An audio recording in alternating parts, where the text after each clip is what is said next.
The cities no longer sleep, they only recharge. The air hums with drones, holographic ads and hurried footsteps. But for Elias Moretti, the world had gone silent. A car crash, a flash of white light, and then nothing. No voices, no wind, not even his own cries. Silence became absolute.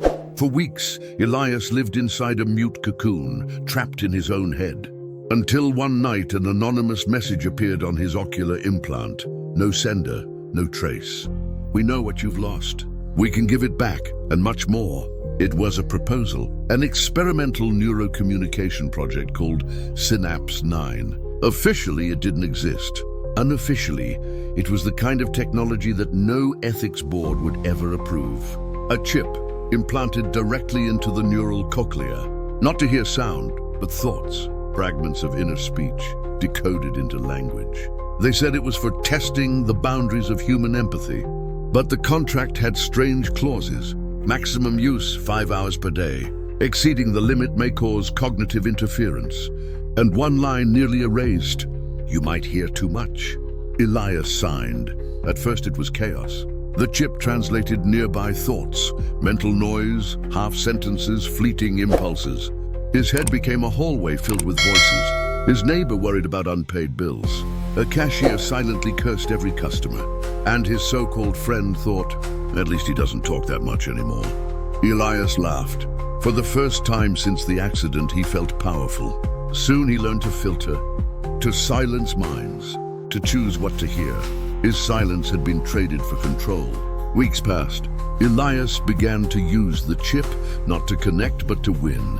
He read people before they spoke, closed deals before questions were asked, predicted every move, every lie. The gift became a weapon. He realized that beneath every polite smile, the world was rotten. Governments lied, corporations conspired, people loved and betrayed, often in the same thought. And Elias began to believe that his power wasn't human evolution. It was the next step. But every evolution hides a cost. A government agent named Voss from the Cognitive Security Division started tracking him. Patterns didn't make sense. Secrets leaked from meetings never recorded. Data appeared in reports that no one could have accessed. Elias's name surfaced, but there was never proof, as if he was always one thought ahead of anyone trying to catch him. Then Voss received an encrypted file, a corrupted audio log. A synthetic voice whispered, Synapse 9, project terminated after neural breach level 5. All prototypes destroyed, except one. Elias was the one. Meanwhile, the chip began to fight back. The 5-hour limit felt shorter each day. When it neared the cutoff, sharp pain pierced behind his eyes, as if the world itself was trying to force its way in. But Elias couldn't stop. Voss was closing in. The company had vanished. The only way to survive was to listen first. On the 28th day, Elias broke the rule. 5 hours and 43 minutes. The chip vibrated inside his skull, and suddenly, he didn't just hear people anymore. He heard the machines, traffic systems, surveillance drones whispering coordinates, digital assistants humming in code. The entire city was thinking. The line between mind and machine dissolved. Elias could hear everything, but the more he heard, the less he knew who he was.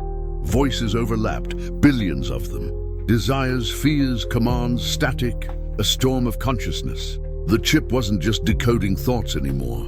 It was absorbing minds, merging them. When Voss finally tracked him down, Elias was standing before a wall of blank screens, eyes wide open, motionless. A message blinked across his neural display. Usage exceeded, collective consciousness activated. The case was sealed under government secrecy. But one fragment leaked. Audio log, Agent Voss. He doesn't speak. He just looks at me. And for a second, I hear my own voice inside his head. Elias was never found. But days later, strange ads began appearing online. Synapse 9, the next step in human communication. We are already listening. Between silence and noise, we chose to hear too much. Maybe the next leap of the human mind isn't to understand the world, but to lose ourselves completely within it. Follow if you want to discover how far consciousness can be hacked.